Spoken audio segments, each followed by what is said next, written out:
All you have to do is unscrew this cap, bring our standard potable garden hose up here. You want to make sure you use a potable hose. Just bring that in and screw that. And once you have that screwed, you can now turn your water on, and now you'll have water on demand when you're inside the vehicle. Here's where we're going to take and fill our freshwater tank. We want to unscrew this cap. Once this cap's unscrewed, bring it down here, take our potable hose, put it in here, turn our water supply on, and allow this tank to fill. You can monitor your tank panel inside to make sure it's full, and once it's full, you can shut that water off. The exterior shower, we just want to open the door up. Once we open the door, we now are showing our cold valve, our hot valve, and our hookup. So we want to take the end of our hookup on our coil hose. We're going to push in on this valve, push in, release, and now our hose is hooked up. So now all we have to do is turn on our hot valve or our cold valve, and now we'll have water that we'll be able to spray out the end here to wash ourselves. Here's our location for our cable inlet. If we're at a park that supplies cable signal to us, we can actually hook into that.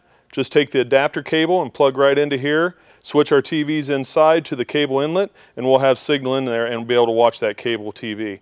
Along with that, if we have a portable satellite dish, we can actually hook into this as well.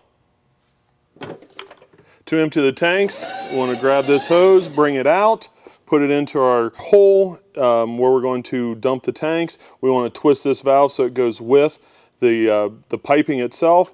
Once we do that, we're now going to come back up here. We're going to open this door up, and we're going to open our black valve. Once we push the button up, the red light goes on, the valve is opening, it stops, and then we want to turn our waste pump on. We want to run that waste pump until the water starts gurgling out the hose, and you'll hear that. We want to shut that off. Once we shut that off, we want to close our black valve.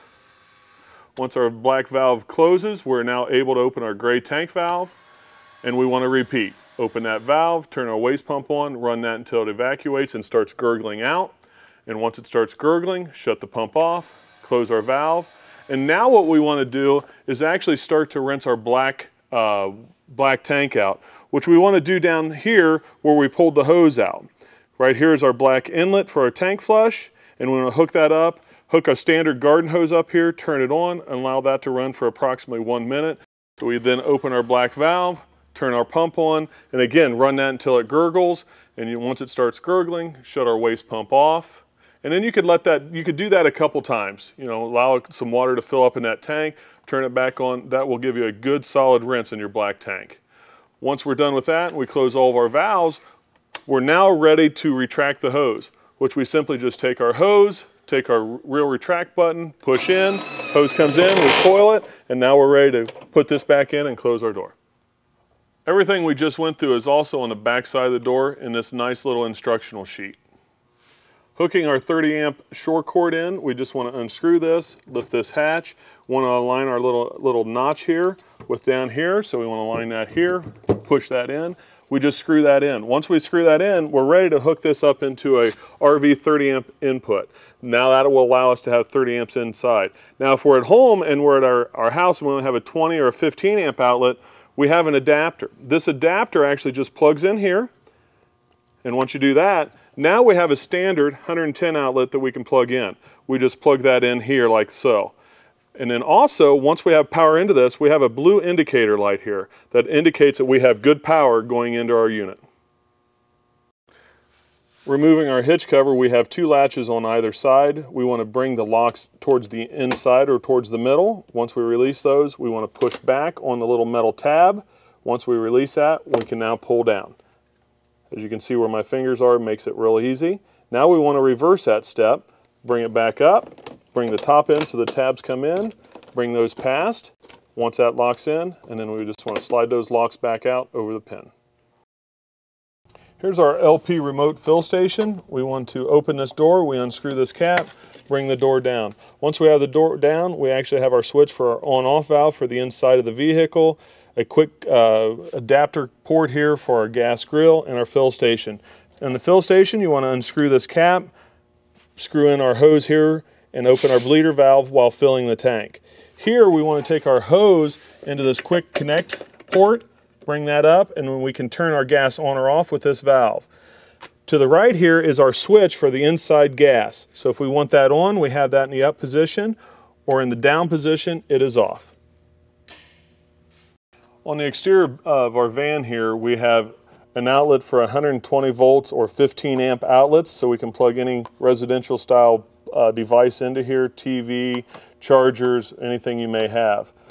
Along with that, we also have a 12 volt adapter, so we can plug anything that plugs into 12 volt here, along with a coaxial output, so we could actually plug our TV in out here and watch TV.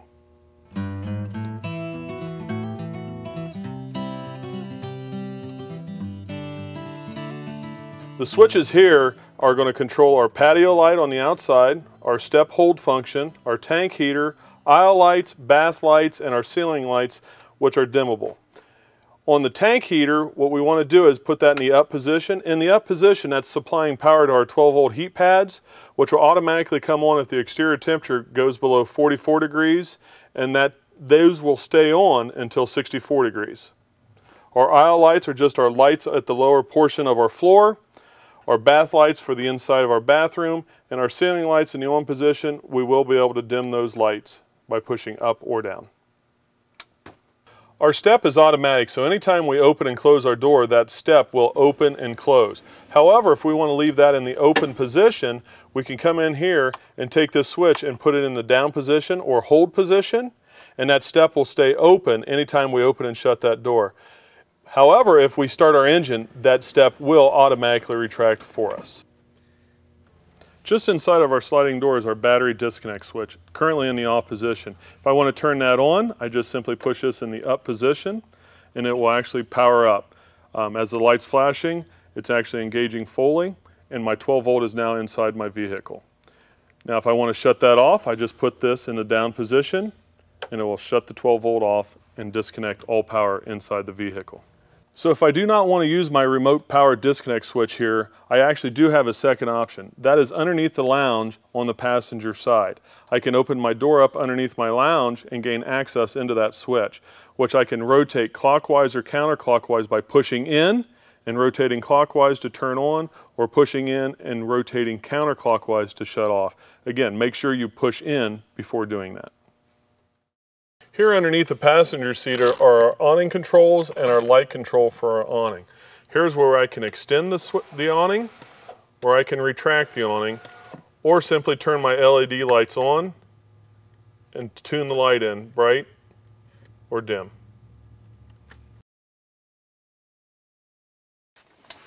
Here is our water heater controls. On the left side here is our on-off switch for our 110 volt heating element. On the right side here is to ignite our gas. If there's a failure, is the only time this red light will come on. Here is our power control system.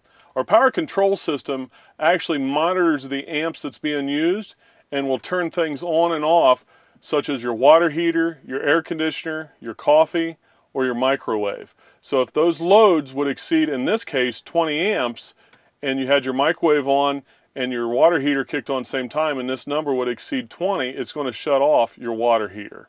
It'll do the same thing with the generator. It controls it at 20 amps. Or if you're plugged into a 30 amp shore power, we can actually just hit the select button and switch it over to 30 amps, and anything that would exceed 30 amps will be shut off accordingly from top to bottom. The bottom one is priority. Here is our inverter / charger control panel, which is Magnum. We have a 1012 series Magnum inverter / charger, which is a 1000 watt pure sine. And here's where, if we're driving down the highway, we're out dry camping, and we want to watch TV or power one receptacle, which is behind our driver's seat, we can actually turn that on, and this green light comes on, which is now energizing those three outlets: our rear TV, our front TV, and again, that outlet behind our driver's seat. And we can just simply push that button and it shuts off. Here is our generator. Here's where we actually start our generator. If we just simply push and hold this button in the up position, our generator would start. You do not need to prime this generator since it's an LP generator. However, if we want to shut it off, we do push it in the down position. Below here is our display panel for our solar panel. We have a 100-watt solar panel now on our roofs, and this is actually going to tell us what the status of that is. Currently, the batteries are at 60%. If I push and hold that button for a second, it tells me my voltage. I push it again. If I was out in the sun and I was bringing power in, it would tell me how many amps. Or in the solar amp hours, as it's running, this number will accumulate and it tells me how many amp hours I've brought in from the last time that I had reset that. Here is our display panel. This display panel actually will monitor all of our tanks. It will monitor our black tank, gray tank, fresh tank, and LP. I just simply need to push this button in the up position, and currently everything is showing empty. If I want to check the battery voltage on my engine battery, right here is my battery main. Just push that in the up position. Or if I want to monitor my battery in my house, I just want to push that in the down position. Here's my thermostat that's going to control my air conditioner and my furnace. So I want to turn that power on and go through my modes. As you can see here, we've got several options. Now I'm currently off. So if I actually come in and turn to cool, I can set my temperature up or down here. I can go into auto, which is actually going to switch back and forth from air conditioner to furnace. Depends on, what time of day and so forth, the temperature inside the cabin. I can turn my furnace on by itself, again, adjusting the temperatures with my up-down arrow. Or just simply run my fan. And then I can, again, shut it off. I can check my inside temperature by pushing in, and I can change it from Fahrenheit to centigrade as well. Here, if I want to adjust my TV, pull my TV out and move it around, I just simply need to pull down on this strap and pull out on my TV, and this allows me to adjust this TV. Putting our bed extensions down, first thing we want to do is take our clothes out and release that before we remove our bed or put our bed down. Then we want to pull out our little tray, so we lift that up, bring that out, release our bed extension, and then we come over here again, undo our Velcro, and allow that to come down. Now that we've got the bed extensions down on the rear, we want to remove the headrest.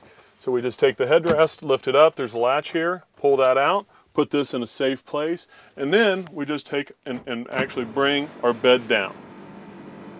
Once our bed is in a full flat position, we will then take our sofas here, our chairs here, and we'll actually fold these out into the center. And we need to do that on both sides.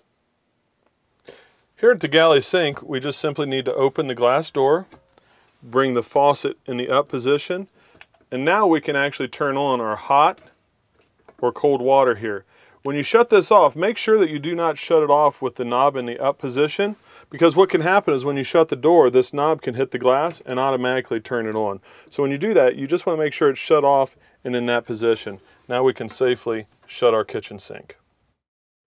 Here's our 2-burner cooktop. We want to open the lid. Once we open the lid, we can now ignite the stove. We simply just need to take this knob, push it into the flame position, push our knob in, hit our igniter, and now our flame comes on. Leave that on for a second or so. Now I can release that. That flame stays ignited. If I come over here and just would put this into the flame position and try to light it without pushing that knob in, it will not ignite. So I have to, again, push that knob in, push that button, it automatically lights up, holding that for a few seconds before releasing. Now before I shut the lid, I want to make sure that both flames are shut off, and now I can safely shut my lid.